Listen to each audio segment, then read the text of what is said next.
Estás viendo Infinito. Abre tu mente.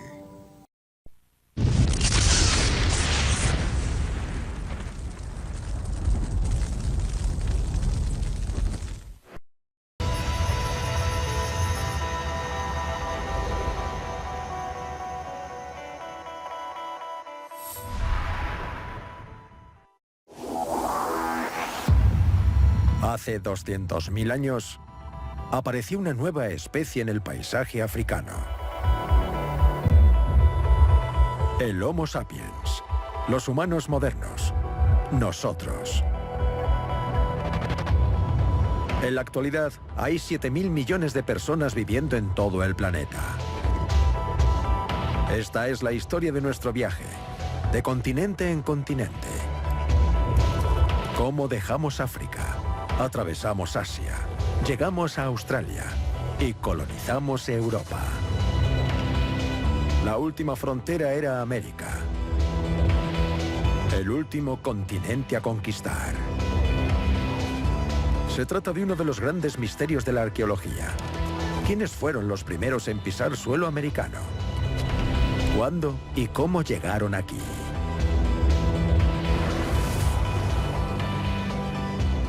A medida que avanzaban hacia el sur, sabían que eran las primeras personas en ver esos paisajes. Estos ríos habrían proporcionado a los pueblos costeros todos los recursos necesarios para explorar el interior y finalmente colonizar Norteamérica.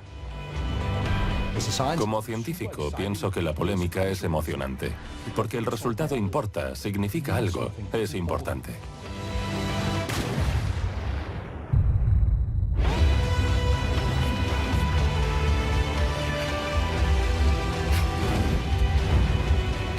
¿Quiénes fueron estos primeros americanos? ¿Y qué fue de ellos? Su historia es nuestra historia. La península de Yucatán, México. Hace 13.500 años. Una ceremonia tiene lugar dentro de una cueva. Una mujer joven está siendo enterrada por su clan. Los arqueólogos la conocen como Eva.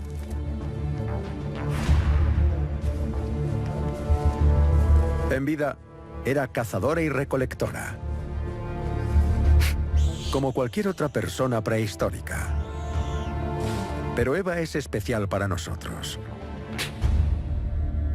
Puede atribuirse la distinción de ser la primera americana. No se han hallado restos tan antiguos como los de Eva en toda América.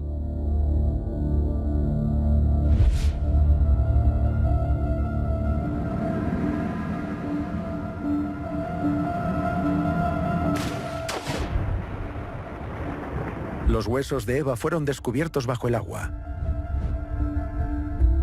en un inmenso sistema de cuevas bajo los bosques de Yucatán. Aquí hay cámaras del tamaño de catedrales y túneles tan pequeños que apenas se puede pasar a través de ellos.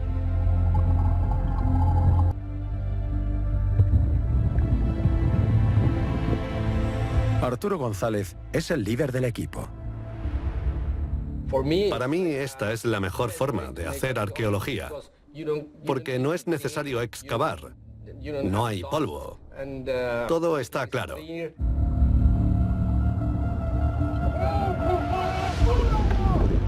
La mayoría de los huesos que encuentran son de animales, pero entre ellos se hallan los restos de seres humanos prehistóricos.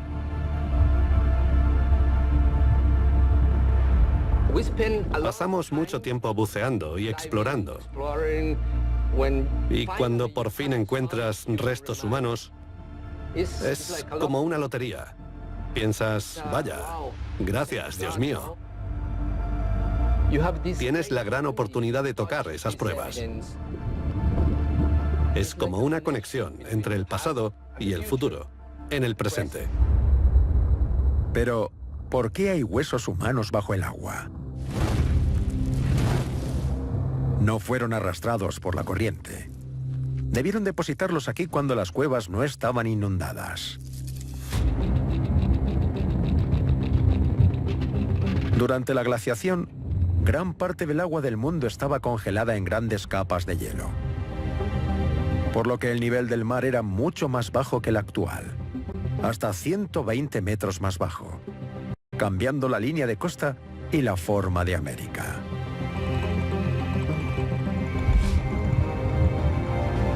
En aquel momento, el sistema de cuevas de Yucatán estaba lo suficientemente seco como para que la gente entrara y enterrara allí a sus muertos. La fase seca terminó hace 8.000 años. Desde entonces, las cuevas han estado sumergidas, sellando y protegiendo cualquier resto humano.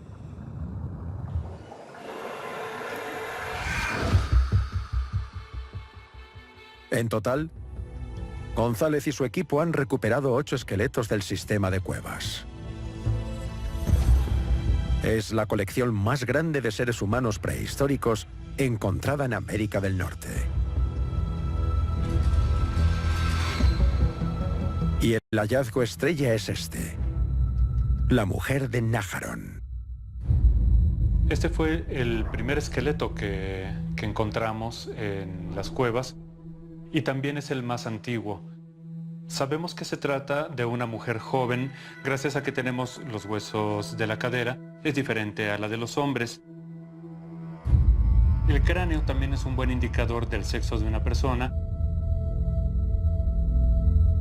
El cráneo de la mujer de Nájarón es muy fino, es muy delicado, correspondiente muy posiblemente a una mujer de joven. En vida medía 1,40 m y solo tenía 20 años cuando falleció. La datación de sus huesos por radiocarbono sugiere que ocurrió hace 13.500 años.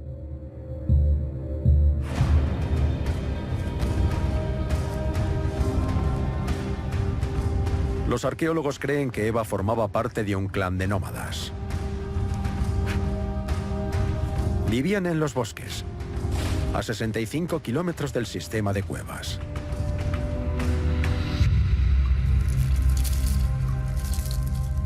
Solo entraban en ellas para enterrar a sus muertos.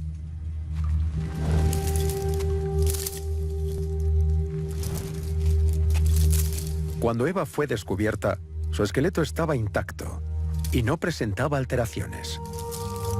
Había sido colocada allí deliberadamente, a 400 metros de la entrada más cercana.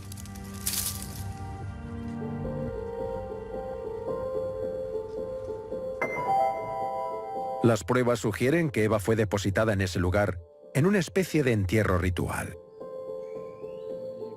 Se trata del primer indicio de espiritualidad en toda Norteamérica. Pero, ¿por qué tomarse tantas molestias y realizar una ceremonia en la oscuridad, a 400 metros de la entrada de la cueva? Normalmente se encuentran en la parte más profunda de la cueva, bastante lejos de la entrada, pero no lo sabemos. No sabemos con certeza por qué elegían estos lugares específicos.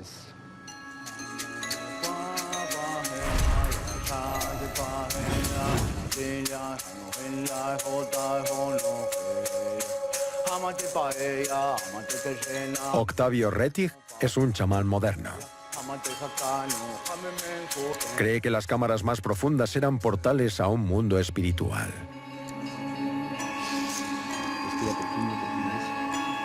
En el que los chamanes se comunicaban con los espíritus usando drogas psicotrópicas.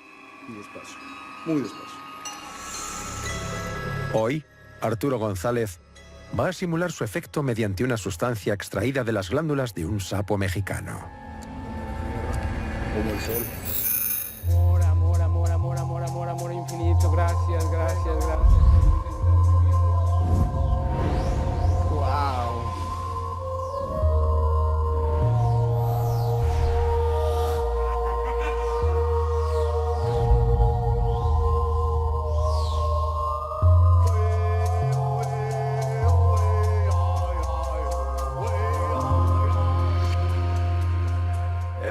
Soy antropólogo. Soy paleontólogo. Y creo en el racionalismo. Pero ahora entiendo mejor por qué elegían estos lugares específicos para hacer sus entierros o entrar en contacto con las almas.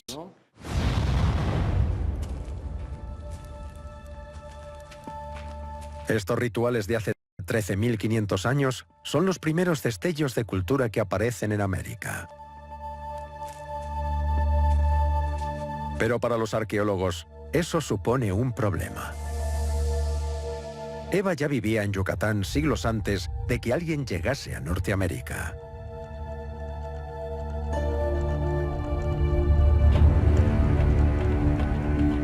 Durante décadas, se ha asumido que los primeros americanos llegaron desde Siberia a pie.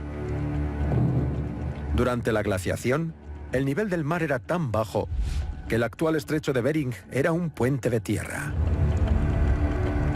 Pero una vez que esas personas entraron en Alaska, no pudieron seguir avanzando, ya que Canadá estaba cubierta por dos grandes casquetes glaciares y era una barrera infranqueable. Solo cuando el mundo se calentó y las capas de hielo comenzaron a derretirse, surgió una ruta hacia el sur.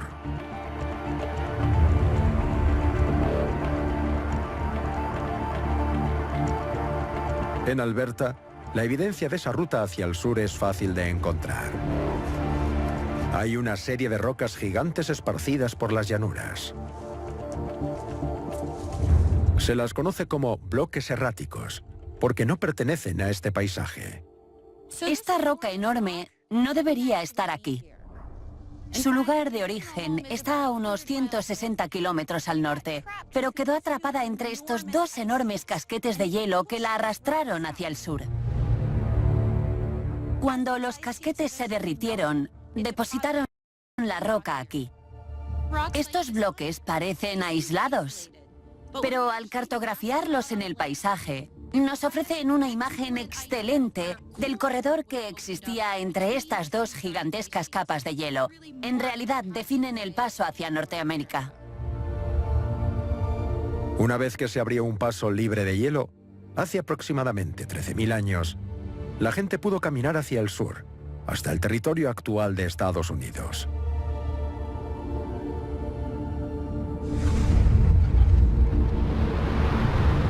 A ambos lados habría enormes casquetes glaciares separándose y derritiéndose.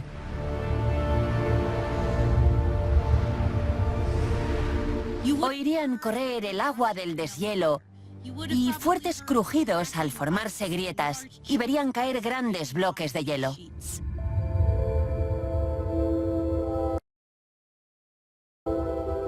A medida que avanzaban hacia el sur, llegarían a lugares que nunca antes habían pisado los humanos. No habría signos de vida humana, y sabrían que eran las primeras personas en ver esos paisajes.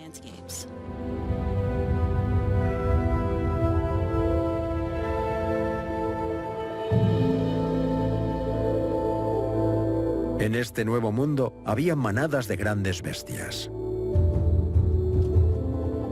pero ninguna más grande que el mamut colombino. Con un peso de hasta 9 toneladas, era una promesa de abundancia para quien pudiera cazarlo.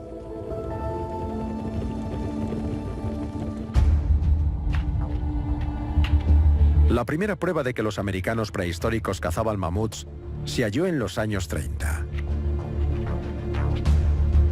En una serie de yacimientos del suroeste, los arqueólogos encontraron puntas de lanza junto a huesos de mamut. Estas puntas de lanza pasaron a conocerse como puntas Clovis, nombre de uno de los yacimientos arqueológicos en Clovis, Nuevo México.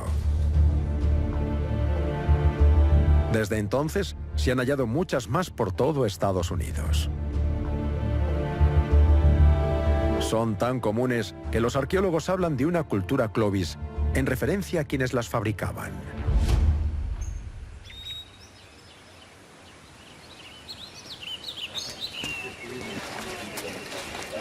Este abrigo rocoso, en los Ozarks, es un nuevo yacimiento arqueológico. Las excavaciones apenas han comenzado, pero parece que los Clovis lo utilizaban como lugar de acampada.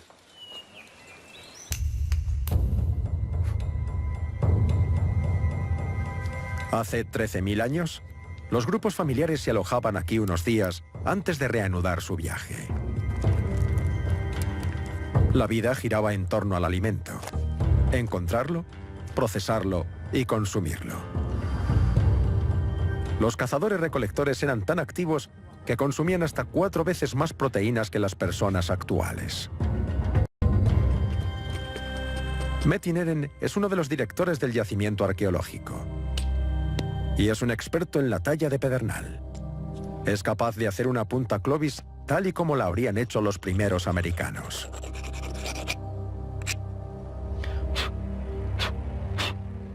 Esto es una punta Clovis, un ejemplo increíble de la tecnología de la Edad de Piedra. Nadie en la Edad de Piedra había visto nada igual. Cuando empezaron a hacerse hacía más de 13.000 años. Los bordes son muy afilados a lo largo de toda la hoja. Y debido a que tiene estos surcos a ambos lados, se puede encajar fácilmente en el extremo de una asta para crear una lanza. Esto les debió facilitar el trabajo de derribar a las grandes bestias de la Edad de Piedra. En muchos sentidos podría considerarse el primer invento americano.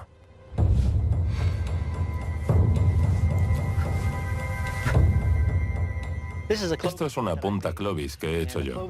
En la prehistoria la habrían encajado en una asta de madera o en una caña y la habrían amarrado para hacer una lanza.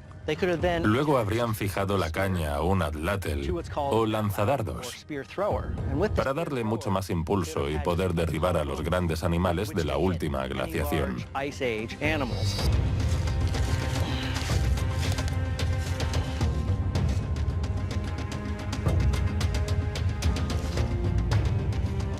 Lo he abatido.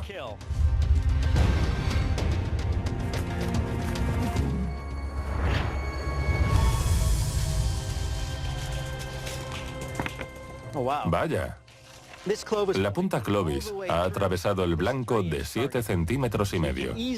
Es fácil imaginar el daño que habría causado a una presa. Es un arma increíble.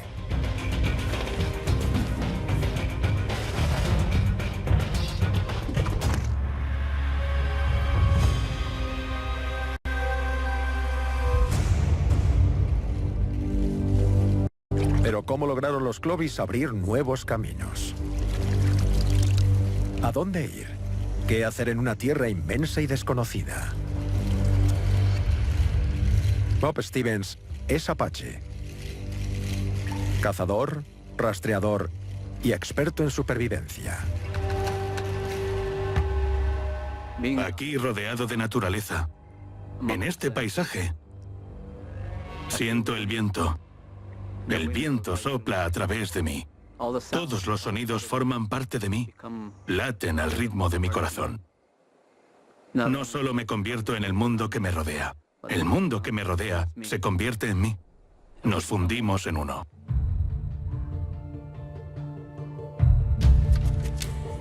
Los Clovis no tenían ningún manual de instrucciones, nadie que les dijera dónde cazar. Tenían que averiguarlo por sí mismos. Lo primero que hay que hacer es buscar un punto alto. Y una vez que estás en un punto alto, puedes ver mejor lo que te rodea. La tierra te habla. Todos los animales bajarían por ese lado hasta el fondo del cañón y necesitarían caminos para bajar a beber. Se concentrarían en esa área porque ni a este lado del cañón ni a este hay accesos. El paso está cortado, así que tendrían que bajar por este punto. Este sería un buen lugar para establecer un campamento temporal y trabajar desde aquí, explorando los alrededores.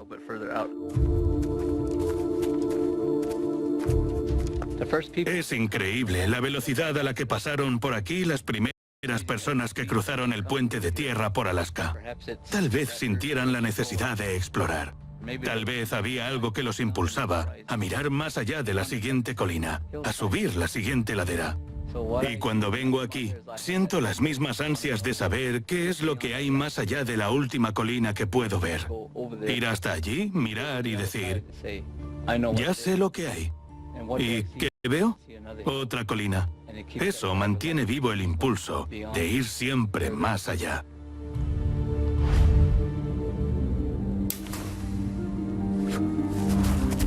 Parte del atractivo de esta historia es lo bien que refleja algunas ideas clásicas del oeste norteamericano. Hombres duros que viajaban a nuevas tierras solo para conquistarlas y colonizarlas. ¿Pero es cierta la historia? ¿Fueron los cazadores Clovis los primeros habitantes de América? Las pruebas arqueológicas más antiguas que dejaron atrás son de hace 13.000 años. Pero en Yucatán, Eva vivió hace 13.500 años. Es cientos de años anterior a los Clovis.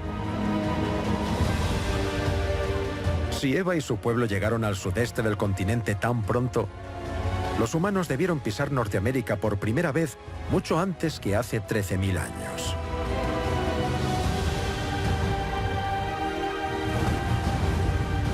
Entonces, ¿cuándo llegaron? ¿Y cómo llegaron aquí? Regresaremos en instantes por Infinito.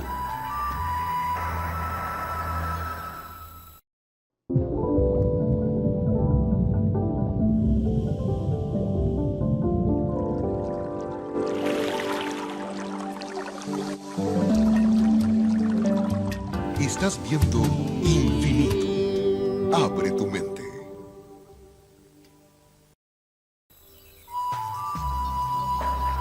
Continuamos con nuestra programación por Infinito.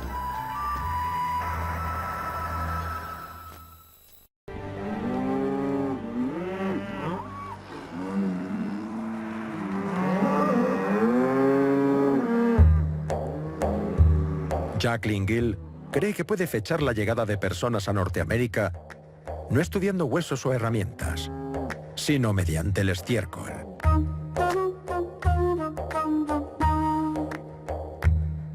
Existe un tipo de espora fúngica, conocida como esporormiela, que prospera en el estiércol rico en nutrientes de los grandes herbívoros. Cuantos más animales, más estiércol. Y cuanto más estiércol, más esporas. Lo fantástico de estas esporas es que duran miles o decenas de miles de años. Así que podemos excavar el suelo y viajar al pasado para averiguar cuántos animales había en un lugar concreto.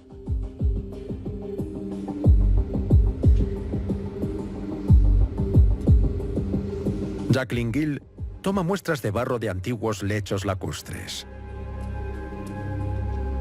Añade un disolvente y las centrifuga para extraer las esporas fúngicas.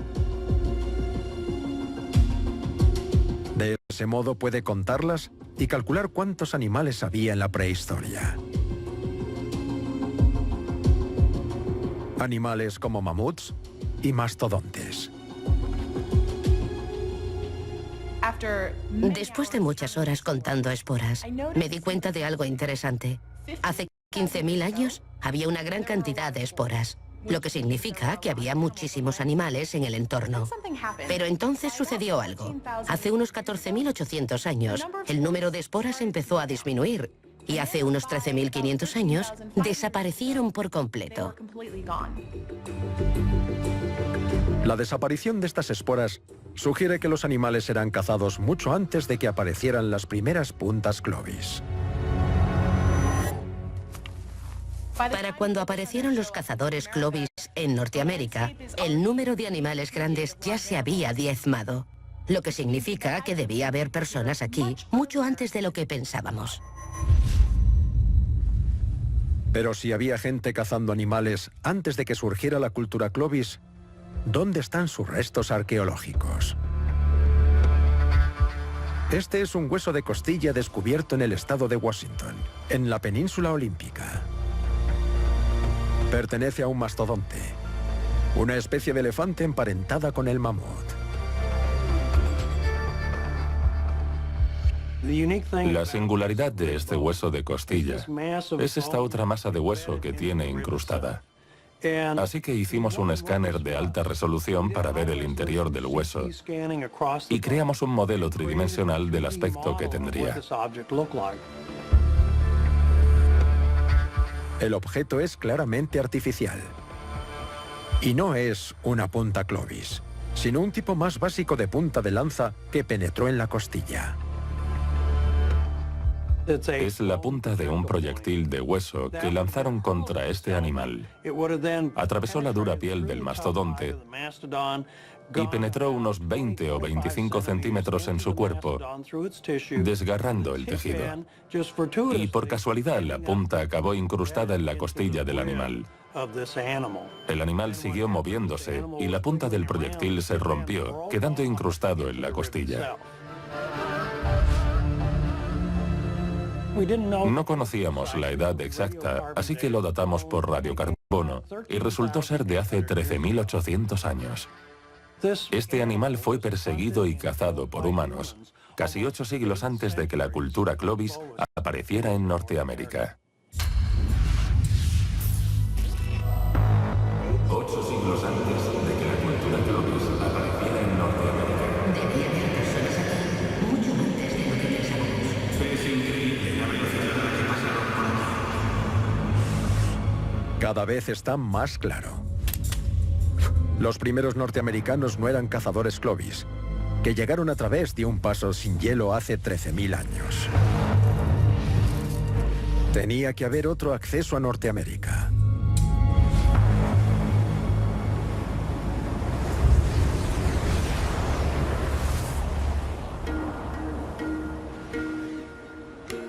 John Erlandson cree que los primeros norteamericanos llegaron en barco hace 16.000 años. Aunque el continente estaba prácticamente cubierto por hielo, la costa del noroeste del Pacífico estaba en su mayoría libre de hielo. Era posible encontrar una ruta hacia el sur que evitase los icebergs y vivir de la abundancia del mar. Una de las razones por las que la ruta costera es tan atractiva es esto: algas marinas. Estos bosques de algas se extendían por todo el Pacífico. Estas algas son muy productivas. Liberan miles de millones de esporas y crecen hasta 1 metro al día. Son la base de una compleja cadena trófica formada por peces, mariscos, mamíferos marinos y además son comestibles y muy sabrosas. ¿Están buenas? En lugar de llegar caminando por un paso entre el hielo, los primeros americanos pudieron llegar remando por una autopista de algas. Hay bosques de algas a lo largo de toda la costa pacífica, desde el norte hasta el sur de América, hasta la Patagonia.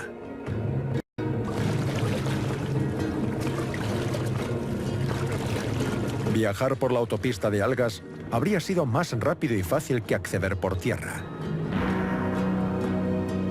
Al no existir variaciones de terreno y manteniéndose siempre al nivel del mar. Las teorías antropológicas sugerían que el hombre no empezó a pescar y a construir barcos hasta hace 10.000 años. Pero eso nunca tuvo sentido para mí. Las costas son muy productivas. ¿Cómo iban a ignorarlas los humanos durante el 99% de la historia? También creo que muchos llegaron por el paso sin hielo. Pero es más probable que antes lo hicieran por mar y que los primeros americanos se adaptaran a la vida en la costa. Cualquier evidencia arqueológica de una migración costera ha desaparecido debido a la subida del nivel del mar. Pero según esta teoría, la costa del Pacífico debía estar salpicada de campamentos improvisados. La gente se habría movido de cabo a cabo. pescando peces y mamíferos marinos y recolectando algas. Luego se habrían desplazado por mar, siempre siguiendo la línea de costa, sin perder de vista la tierra. Debió ser un viaje increíble hasta llegar a la costa y explorar lugares que ningún ser humano había pisado antes.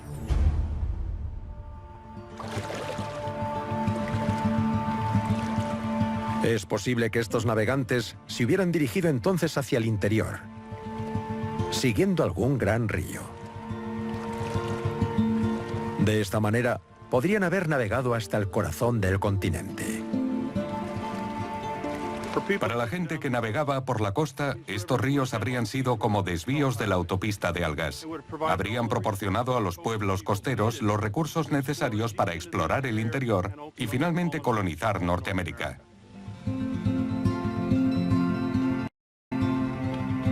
El sistema fluvial norteamericano proporciona un posible mapa de su viaje. Si llegaron tierra adentro por el río Columbia, podrían haber llegado al Missouri, que desemboca en el Mississippi y finalmente en el Golfo de México. De esta manera, personas como Eva podrían haber cruzado el continente mucho antes de que se abriera el paso entre el hielo.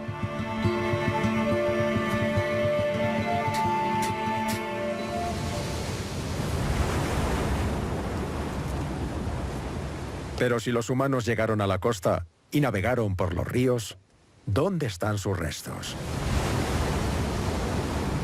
¿Quiénes eran? ¿Y qué fue de ellos?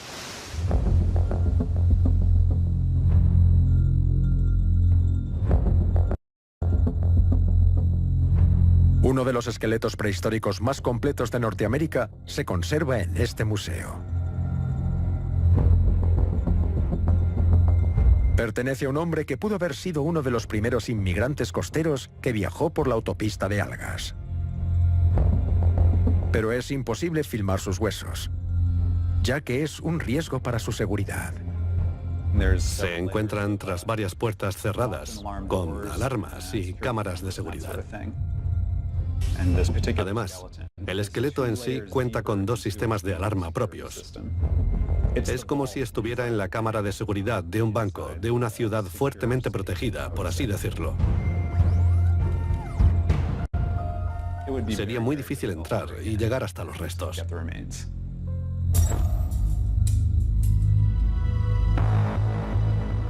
El esqueleto fue descubierto en 1996.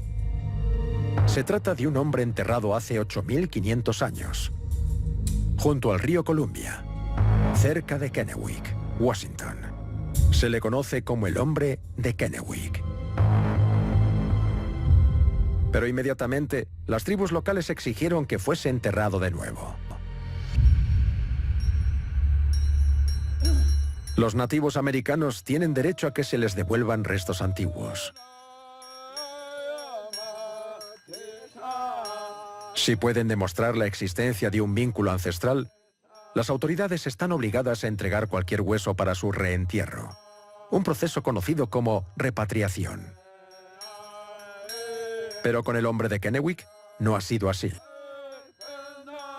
A pesar de los esfuerzos de líderes tribales como Armand Minthorn. Nuestro estilo de vida es diferente. Tenemos leyes no escritas que transmitimos de generación en generación. Pero también debemos seguir la ley.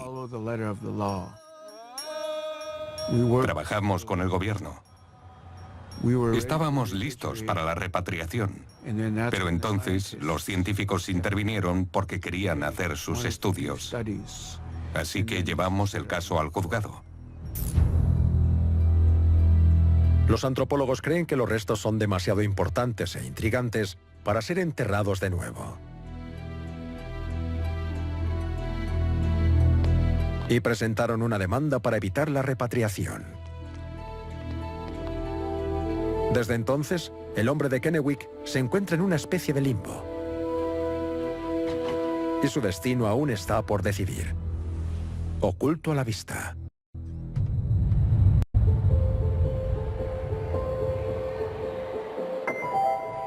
En 2004, un juez permitió que los huesos fueran examinados por Doug Owsley.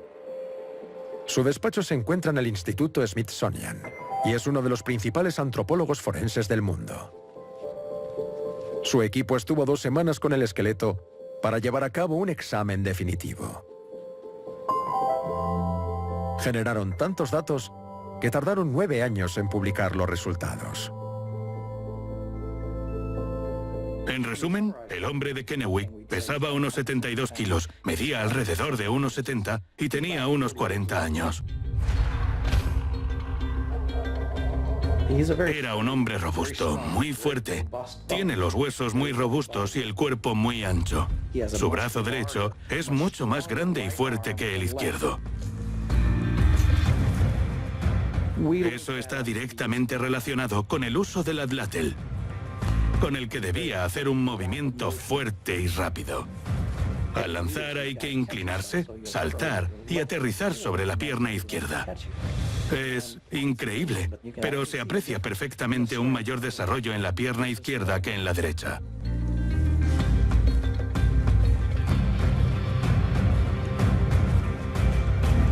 Pero al parecer, las mismas armas, una lanza y un adlátel, fueron utilizadas contra el hombre de Kennewick. Si observamos su pelvis, el hueso de la cadera tiene incrustada una punta de lanza.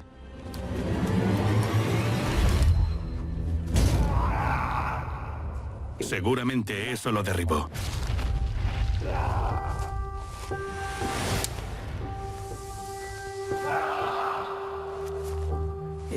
Le atravesó el hueso pélvico derecho y le fracturó parte de la cresta ilíaca. Pero, en cierto modo, fue afortunado, ya que de haberle dado un poco más a la izquierda, le habría alcanzado los órganos y le habría matado. También tenía 5 costillas rotas. Posiblemente se las fracturaron al mismo tiempo que recibió la lanzada. El tipo de lesión que presenta en las costillas es similar al que presentaría una persona a la que han pateado. Su atacante estaba lo suficientemente cerca como para darle una fuerte patada y romperle las costillas.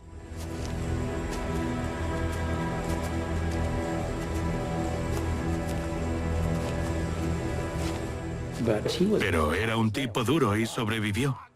Fue capaz de escapar y vivió 20 años más después de eso. ¿Qué más pueden revelar los huesos del hombre de Kennewick? Owsley ha analizado su composición química, su marcador isotópico. Esto muestra lo que comía y de dónde procedía su alimento.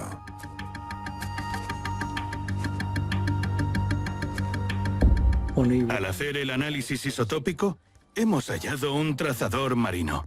Y lo primero que pensamos fue que al haber tantos salmones en el río Columbia, cerca de donde vivía, era algo natural. Pero los niveles de carbono eran tan altos que es imposible que se produjeran por comer peces de río.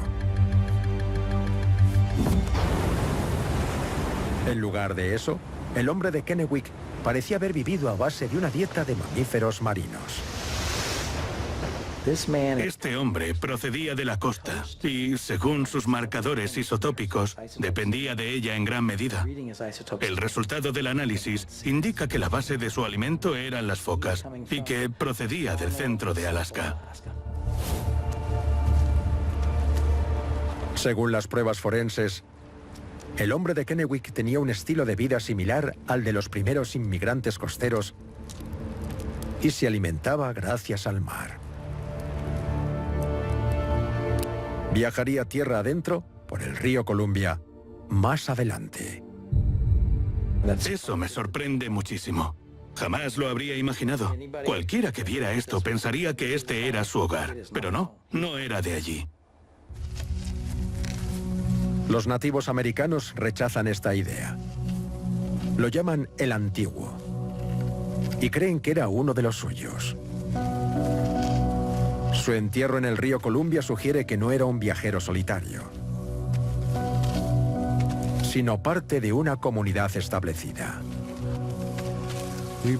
Creemos que el antiguo vivió de manera similar a como vivimos hoy. Comía los mismos tipos de alimentos, hablaba el mismo idioma y pescaba en el mismo río. Y lo más probable es que fuera enterrado con una ceremonia, ya que había otras personas. Cuidaron de él y lo enterraron tal y como hacemos hoy en día. Nosotros creemos que cuando nuestro cuerpo va a la tierra, debe permanecer ahí hasta el final de los tiempos.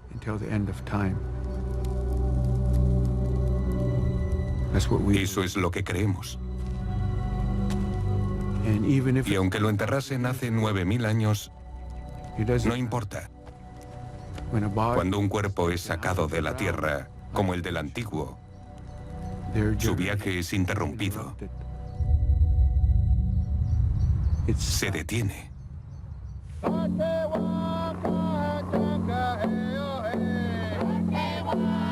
Para evitar futuras excavaciones, las autoridades cubrieron el lugar del enterramiento junto al río Columbia con piedras.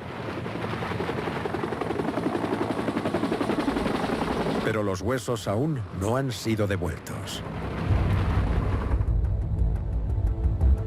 Los grupos tribales afirman que el hombre de Kennewick es su antepasado. Los científicos no pueden aceptar ese hecho, solo porque no está escrito en un libro. Pero para mí está claro, porque lo vivo a diario. Doug Ousley no está de acuerdo. Piensa que no existe un vínculo ancestral entre los nativos americanos actuales y el hombre de Kennewick. Sus cráneos tienen forma distinta. Esta es la calavera de un nativo americano. Tiene mejillas muy anchas y un cráneo bastante corto y ancho. Es muy diferente de la del hombre de Kennewick. Este, en lugar de tener un cráneo corto y ancho, lo tiene mucho más largo y estrecho. Y su cara, la anchura de su cara, es mucho menor y menos robusta que la de los actuales nativos americanos. Podríamos preguntarnos, ¿a quién se parece entonces el hombre de Kennewick? ¿En qué lugar encajaría mejor? Y comparando sus rasgos con humanos de todo el mundo, vemos más similitudes con los polinesios. La reconstrucción facial del hombre de Kennewick se basa en los rasgos faciales de una tribu polinesia llamada Ainu. Se trataba de un pueblo de cazadores-recolectores del norte de Japón, que casi desaparecieron por completo en el siglo XX. Sus cráneos son largos y estrechos, similares a los del hombre de Kennewick. No estoy diciendo que sea polinesio. Lo que quiero decir es que hace 10.000 o 15.000 años, este era el aspecto que tenían los humanos en la costa de Asia, el de aquellos cazadores-recolectores marítimos. Los esqueletos de Yucatán son iguales. El cráneo de Eva es largo y estrecho, como el del hombre de Kennewick. No se parece en nada a los nativos americanos modernos. Según esta teoría, la primera oleada de inmigrantes llegados a Norteamérica fueron personas como el hombre de Kennewick y Eva, con cráneos largos y estrechos. Pero hace unos 8000 años, debió llegar una nueva oleada de personas, con cráneos anchos y redondos. Aniquilaron a aquella primera oleada y continuaron poblando América. De ser cierto, los nativos americanos actuales no están directamente relacionados con el hombre de Kennewick y no tienen derecho alguno sobre sus huesos. Pero hay una forma segura de averiguar si se trata de un antepasado, utilizando el ADN.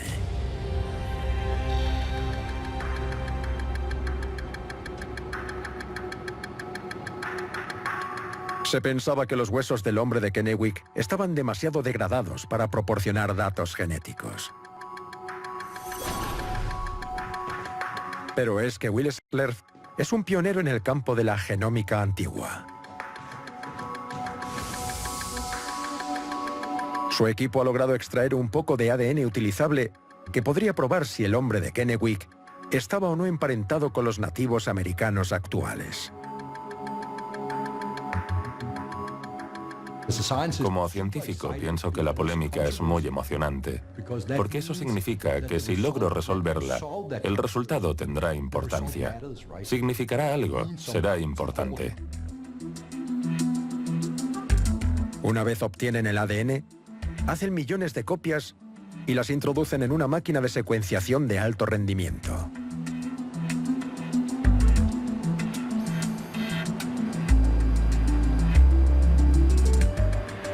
Tiñéndolas con colorante, la máquina desencadena una serie de reacciones químicas. Constelaciones de luz de todo el genoma pueden fotografiarse y analizarse hasta el más mínimo detalle. Por supuesto, soy genetista, así que no soy imparcial. Pero creo que la genética actual, y sobre todo la genómica que llevamos a cabo aquí, es una herramienta muy poderosa para abordar este tipo de cuestiones sobre la ascendencia. Willerslev ha invitado a Armand Mirthom y a otros líderes tribales a visitar su laboratorio y descubrir las últimas novedades sobre el hombre de Kennewick. Pero primero los lleva a la Sala Blanca para mostrarles cómo se extrae el ADN de los restos antiguos.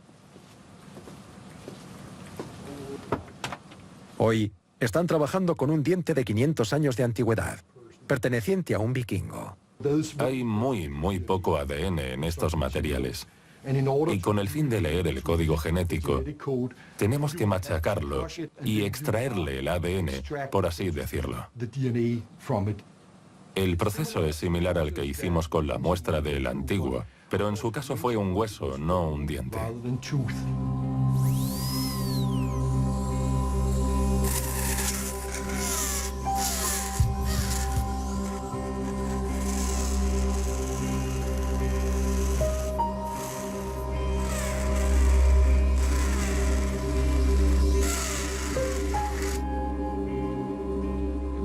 Nos molesta un poco estar aquí y ver esto, lo que se está haciendo.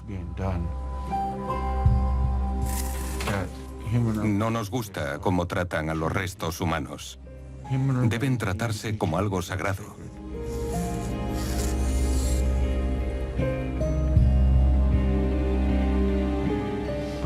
Pero es ciencia. Y nosotros, como tribu, estamos empezando a comprender en qué consiste la ciencia. Este encuentro de ciencia y tradición termina con una oración. Siempre estamos pensando en el antiguo, donde quiera que esté.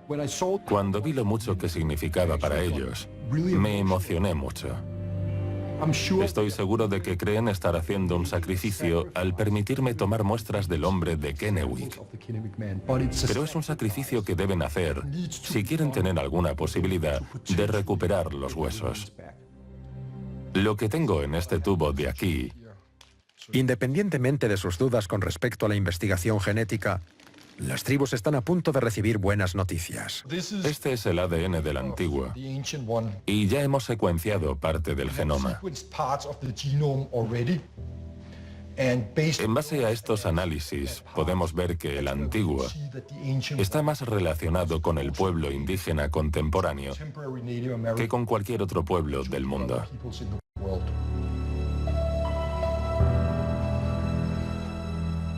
Es un dato importante, porque se había afirmado que el antiguo no estaba relacionado con los nativos americanos actuales. De ser ese el caso, el ADN del antiguo habría sido similar al de algún otro pueblo del mundo, por ejemplo, al de las tribus asiáticas, pero no ha sido así. A quien más se asemeja es a los nativos americanos. Es realmente alentador oírte decir eso. Nosotros siempre lo hemos sabido. Y esto solo confirma y reconfirma lo que siempre habíamos dicho. Si algo de lo que hemos averiguado puede serviros de ayuda a la hora de recuperar al antiguo, estaré encantado, incluso de declarar en un juicio para defender la fiabilidad de los resultados y las pruebas. De acuerdo.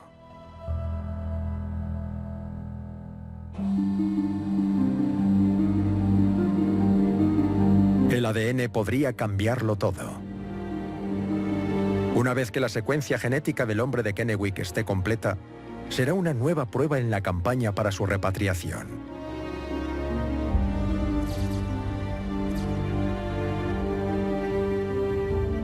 Si la genética está en lo cierto, no hubo dos oleadas de inmigrantes en América, sino solo una. Eva, el pueblo Clovis, el hombre de Kennewick, todos pertenecen al mismo grupo genético que los nativos americanos modernos. Todos son un pueblo. Los nativos americanos actuales pueden parecer diferentes a sus antepasados, pero eso no es inusual. Alrededor del mundo, casi todos somos diferentes de nuestros antepasados prehistóricos. Ninguno de nosotros somos quienes una vez fuimos.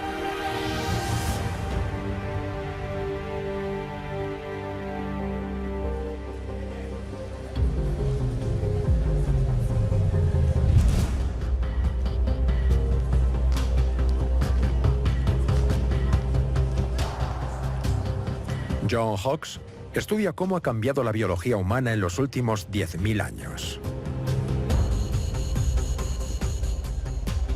Los primeros pobladores nos fascinan y es algo natural, porque son nuestros antepasados.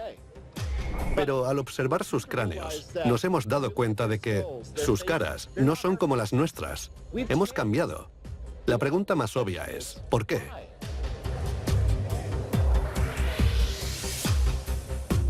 Hawks cree que los seres humanos son muy sensibles a los cambios en su estilo de vida. Una vez que dejamos de cazar y recolectar, empezamos a comer alimentos diferentes. Solo eso fue suficiente para cambiar la forma de nuestros cráneos. Y al vivir en ciudades, nuestros cerebros no tienen que esforzarse tanto. Confiamos en la inteligencia de los demás. Puede parecer sorprendente, pero cuando empezamos a asentarnos, nuestro cráneo no solo cambió de forma, sino que comenzó a encogerse. Y tal vez nuestros cerebros se encogieron también. Los primeros pobladores vivían en grupos muy pequeños. Cualquier cosa que quisieran hacer, tenían que aprenderla. Debían aprender a buscar cualquier alimento que quisieran comer. Y el conocimiento acumulado durante generaciones, debían almacenarlo aquí. Sobreviviendo a base de ingenio, estos pioneros abrieron un nuevo mundo. Ya vinieran por mar o por tierra, ahora sabemos que llegaron al menos 2000 años antes de lo que se pensaba anteriormente. Y que poblaron América a una velocidad vertiginosa.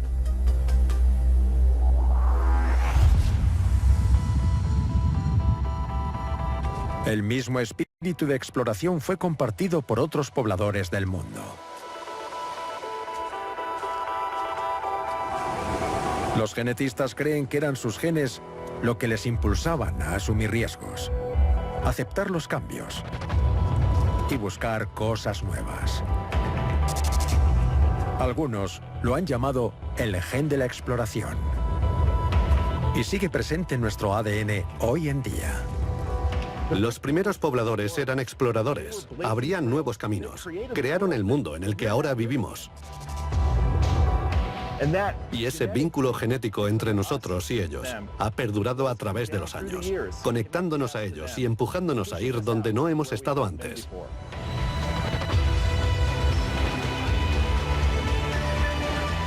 Ninguna otra especie hace lo que nosotros. Desplazarse, explorar y habitar cada rincón del planeta. Y lo hacemos porque ellos lo hacían. Nuestros antepasados, los primeros hombres.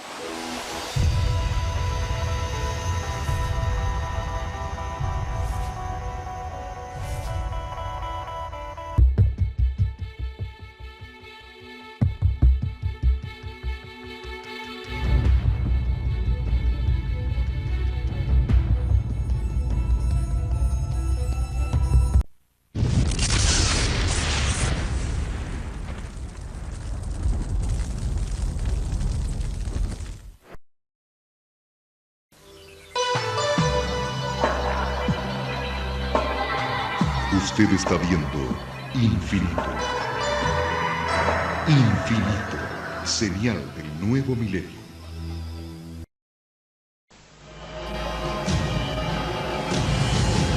Cada minuto, de cada hora, de cada día, ocurren eventos inexplicables. Incidentes, fenómenos, encuentros, ritos, experimentos.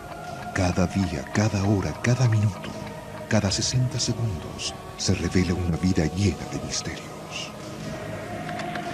Ahora un canal trata de dar luz a todo. Un canal que indaga los misterios del universo. Un canal que se aventura en territorios desconocidos. Un canal que explora las preguntas que definen nuestra existencia. ¿Estamos solos en el universo? ¿Existe la vida después de la muerte? ¿Quién construyó las pirámides? ¿Se puede predecir el futuro? ¿Podemos mover objetos con nuestra mente? ¿Existe el infierno? ¿Se acabará el mundo en el año 2000? ¿Es la historia una gran mentira? Para cada pregunta hay una respuesta, pero ¿hasta dónde estamos dispuestos a llegar para encontrar la verdad? Desde Machu Picchu al Chupacabra, desde los aztecas al Zodíaco, desde los extraterrestres a los ángeles. Esto es Infinito, un viaje hacia lo desconocido, una exploración de lo inexplicable. Ningún lugar es muy remoto, ninguna pregunta muy extraña, ningún misterio está fuera de nuestros límites. Escuche lo inesperado, descubra lo oculto, experimente lo desconocido. Infinito, señal del nuevo milenio.